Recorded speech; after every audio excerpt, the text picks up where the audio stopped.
Well, good morning, everybody. It is Shift, and we are going to be doing a big replay, a 4v4 from last Saturday. It's good to be back to watch a game from the old Zulu tribe, as it were, and getting to enjoy watching how you all get going. But let's see what we have on the menu for today.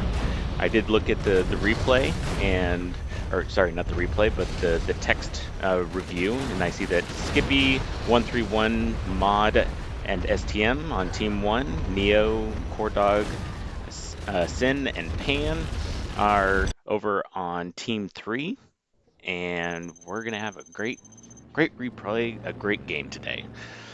All right, so we are in Battle of the Reach, and starting out with 10K for the two different teams, with Team 1 over here in the northwest, and Team 3 over here on the southeast. We've got Washington, Pacific Northwest, where I am, and Florida down here for the other teams in relative locations. But let's see what we're doing for our initial build. So we've got STM starting out with his power. We've got some quick builds from Supply and Barracks from Mod or Modus. And we've got Skip doing his initial supply runs over here. And GLA. So 131 looks like is working as a demo general and is already getting going. We've got Modus that's dropped a drone over on CoreDawg's team, and CoreDawg is going with 2 supply depots already. He's working on that second set of uh, supplies over there while he's got one. That's cool. Looks, I'm not sure if he like built a second. Oh my goodness! And Modus is already pushing the heat with a dozer drop over in CoreDawg's stream. People are seeing CoreDawg as a threat for the Team 3, and they dropped a dozer, although that was short-lived. We had And Skippy, I don't know if you're noticing too, they got Skippy to do a dozer drop as well oh on my goodness. CoreDawg's second supply. So Modus laser locking Chinooks, and Skippy just now getting that Patriot up on his side as well. Yes, he did. Good call. So obviously a coordinated assault to send 2 dozer drops from both Modus and Skippy. We've got 1 Patriot, and the second one that's coming up right now. So that's going to hurt CoreDawg's initial supply intake. But yeah, big initial dozer drop from Skippy and from Modus. So the fact that both of them did that. Purple circling the area as well. Okay, we got a Helix helping out, but 131 with the technical on the left side going for CoreDawg. So a triple team on CoreDawg's base. You can blame 131 and Modus boost strategy. They love the early aggression. They want to bring it all against one player. Just make it a 4v3 early on. I'm going to turn down the sound effects volume. It's kind of hard to hear you right now. Oh, got it. Okay. Cool. Continue. Ready to go. Yeah. Gets the well, supply. looks like Pancake built himself a Helix, and that's gonna, be helpful for being able to take out Skippy's final pieces. That not quite, still not able to see the drone, so they'll still have some visibility on that side. Looks like they've got both of those. They took out one of those drones. And I love how they use this early aggression as well. If you notice, STM was able to use that distraction to take the entire north side of the map. That's all green up there. Indeed. Bottom left side is open. I'd love for that purple GLA player 131 to be able to expand down in that corner. Has a worker going that direction. Would love to see him getting some tunnels going up before that Ranger from CoreDawg can triangulate against him. But yeah, use the early aggression to get some resources, get some map control early on. It's not just about taking out one player, it's about what can you build off of that aggression as well. Right. And, we had, it looks like STM came up here, built some barracks, built a war factory, and captured an oil derrick. I would like to have seen STM come into this corner supply depot and making use of the fact that he's kind of captured this entire corner, but he's not using that supply depot. It also looks like he left an oil derrick over on this side. Not, Same thing with Neo in the middle. He's got a bunch of tunnels and stinger sites all set up. yeah. Get one of those workers building a supply on that supply dock. It's yours. You earned it. Yeah, Go definitely. go go This farm one's it. totally empty. We've got Pancake sending two helixes. It looks like one of the helixes came from when he was initially going after Skip, and oh, this is devastating. Oh my gosh. He's got two bunkered up helixes, and they are going after STM with a vengeance. And I mean, I don't see any air defenses on STM side. This is going to be bad. 131 just got the tunnel up. Only has oh yeah, that's down already. Those helixes took it down quick. Had some Yeah, planes and trying to come in. Nope, that's going to be gone. And it was well, I close. almost took him out, but not quite. And he still has a whole second helix. All right, so we had wow, STM's going to be out like in right at the beginning, unless he's got a dozer somewhere that he's going to be able to like bring in. I actually don't Mm, see one. This No is dozer, but as China, he still does have the war factory and a couple of barracks, so he can oh, still produce. He's got money. he's pushing He's into got $6,000. Modus's. He does have $6,000, so he shouldn't be toast. But this is quite a big hit, and man. All right, so we had at the very beginning, we had Modus and Skippy doing a dozer drop right into CoreDawg's base, and we kind of have a mirror tactic going on here with Pancake coming in with the double helix. Maybe even the fact that they brought in the dozer at the very beginning, like, inspired Pancake to first set up the first helix to be able to, respond, and then he built his second one in order to go do a counterattack. And like that was does Modus have a dozer anymore? I think Pancake took him out pretty well. And all right, so what's the damage so far? We've got a barracks and a war factory for Modus that's left. Looks like Oh, Pancake's coming in with some last tank hunters from his infantry side. Those will be wiped up pretty clean, pretty quick. And then on Scott the Mountain side, he's got again a barracks, a war factory, and a supply center. Now, the supply center's not like, oh, he does have a secondary barracks. He's got $8,000 at this point. He could be redoing supply trucks in order to keep himself in the game, but I don't even see him.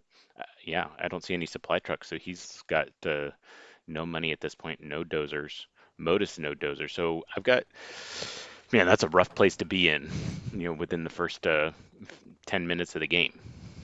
two players dozer hunted from that one helix rush from Pancake, and I bet you Pancake was planning that from the start. I bet you he was redirected in order to help CoreDawg. But I bet you that was his strategy from the very beginning because Pancake loves being that guy to do that kill shot Mm-hmm. early in the game. He won't be the first person to attack, but as soon as he's set up, a few minutes into the game, he wants to go for the jugular right away. And the fact that I think that you're right, because the fact that he had that helix already prepped, like you don't do a helix drop, a helix with man people in a bunker inside as a response to a dozer drop. Like you had to have been starting that at the very beginning in order to have that in time. Right. Oh, All okay. right, so we've got Modus Artillery. coming in Okay. with some Humvee attacks. Yeah, he The, has been, but he's running into a whole bunch of defenses from Neo. Like eight, eight defenses for one supply from Neo. So yeah, one Humvee's not going to get anywhere there. and Yeah, it looks like STM's War Factory got taken out too. So that means no Gatling tanks from him, which would indeed. have stopped the helixes from Pancake. Any further helixes? Yeah, so he's just working off of the two barracks, and it looks like he's only actually generating units from the one. So I'm not sure what that. Oh, there he is. Pancake's got the one helix up there, able to do a couple of things, and he's going to use it to try and take out an oil derrick. Man, Looks like Skippy's coming I down for a small Humvee attack. Took out one of is it Synthesia or Synthesis? Synthesis, and I like the way Synthesis is playing this as Air Force. He was able to halt a Humvee incursion from Modus earlier on, and now he's helping out CoreDawg with his Comanches. So he's playing a support role very well. Protect this super weapon player, because if you can keep him protected, keep those Auroras flying, Yeah, that's your late main game. job. Yeah, that's right. There comes one Aurora, and Shifty, I don't know if you've noticed this, we are no longer on 1.06, so those Auroras take Quite out quite an over entire quite chunk quite of land. powerful. Yes, And we I are on mean 1.04 now. that's cool. CoreDawg with two airports, starting to build multiple super auroras. And yeah, you're right. Synthesis with his Air Force Super Raptors, helping to guard the area in the meantime while we're waiting for possibly some extra defense. But we also have Colonel Burton over here that CoreDawg's got for helping out with defense. What else have we got going on? Modus It coming in with a few infantry. looks like the main thing that top left team has going for them now is that 131 really has done a good job of taking the map, and he knows where the supplies are on this map, so he can do a good job of turning that into more building his base, turning it into another army. He's pressuring CoreDawg. Well, it But other than that, looks like Modus quit at this point. yeah, he He, was out. He had nothing left. So purple is about the only good thing they have going for them at this point. yep, Skippy's he's got Skippy is pretty well established along the left side, but as USA vanilla, he's going to be weak against super weapon because the buildings go down easier. He's going to be weak against Air Force because it's hard to take down those Raptors with the point missile defense systems. So 131 trying to hold down the fort. and looks like STM also just quit. Yeah, that was the right call. Gave in all gave all of his resources. So now we have gave his resources to Skippy. It looks like Synthesis coming in with his stealth helicopters, stealth the Chinooks. Sorry, not Chinooks, Comanches, stealth Comanches to make some damage on the former STM's corner area. Well, I can see why they targeted CoreDawg first, right? Yes, I'm watching a bunch of auroras flying over the top, and some of them causing are even making it back. plenty of damage. Yeah. Those super auroras are, quite painful if you let them get a foothold. Hmm. Skippy's got a ton of money that he's sitting on. Needs to be making a few more units with. But also looks like he did have a supply center down there, and that got killed at some point. Probably the Auroras. So maybe he just doesn't feel like making more supply centers for CoreDawg to take out. Got two more Auroras coming in, and yep, he's just working on those defenses. He went from going to the back of their base to take out strategy centers and essential buildings to looks like guard mode on the front of their base. Or maybe not guard mode. CoreDawg does number his auroras like 1 through 5 or whatever. That way he can individually target defenses and units as he needs to.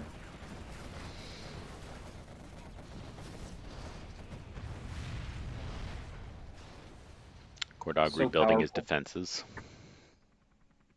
Yeah, 131's trying. I'm sure 131 has quite a bit of resources from all that map control. But with the auroras up, any group that you send, like when the pros play it, you see their eyes are on the edge of their map. They're using as much map reveal as they can to see when the auroras are coming, and they immediately press X, and that's just how they deal with it. It's like it's not a great way of dealing with it, but it's the best that you have. or they'll send in individual units. Like I wouldn't mind if I saw 131 trying some more technical charges, putting some terrorists in the technicals and going for those airfields because, yeah, it does look like. Well, no, CoreDawg does have the defenses up now. Oh man, He there's does. the EMP launchers. He's got a bunch. I don't think any technicals are getting through that. No, and nothing flying. Those EMP Patriots will just take it out. Not that we just have Skippy with his. So yeah, Skippy's sending one last big push, a whole bunch of Humvees, and Want to watch there's him disappear? CoreDawg's. Oh, CoreDawg's taken out. Oh, that was just a. Oh my gosh, did he have any left? He had one Humvee left. Two Super Auroras took out. What was that? A dozen Humvees. Yeah. Oh, rough. And that's the thing. If you get any large group of units, it's just going to become a big old bullseye on the map for the super weapon, especially when it's CoreDawg's super weapon. So you got to spread them out or be ready to press the X button as soon as you see the Aurora on the very edge of the map, and hope that there's some latency as well, so that the game's slower, so you've got time to react. Yep, that can be a strategic help. Well, this is kind of beautiful in its own way, don't you think? Just watching CoreDawg systematically deconstruct these defensive lines from 131 is going to take a long time because there's a lot of purple on this map. There certainly is. And looks like Skippy's trying to make another big area. He's got a whole bunch of Chinooks over there gathering supplies. I missed the attack on 131 Scud, but I assume that was CoreDawg who Yes, it took that one was. out. Yes, it was. Well, what are you seeing from these players? Who do you like? What do you like from what you've seen so far here, Shift? Who do you like this game? So, in this particular game, I feel like the I mean Nate came in with a killer Helix drop, and I think that kind of negates the ability to give a good rating for Modus and for STM. Like they just didn't get all that much playtime for being able to go. But on this particular one, I mean the late stage is going to CoreDawg, but 131 is definitely holding his own. Like that is extremely good map control. He expanded well with a nice distribution of defenses and a good line. He was shoring up. It looks like he's making use of, a whole bunch of the resources that were available to him, even the smaller like supply things, not even the major one. And he's just a solid wall to that Skippy can stay behind and kind of help to be continuing to push out some armies. So they're making the best of a bad situation, but I think that the outcome was decided by that one tactical push from Nate, and is you can't cover all of your bases and all of your defenses at the same time, but not having some form of air defense, um, yeah, which air defense would have been more late games with CoreDawg and the Auroras and Air Force. Um, and expecting infantry to do the helix drop was a little bit maybe not unexpected for Nate, but not the initial You thing have been defeated. that you would have expected, and that's the game. That's the game. Yeah, when I play, it's like I'm worried about anything bad happening to my base at all. And it looks like, and so I'll try to prevent it. It looks like when the pros play, they just know bad things are going to happen to their base. They just expect it. You can't prevent everything.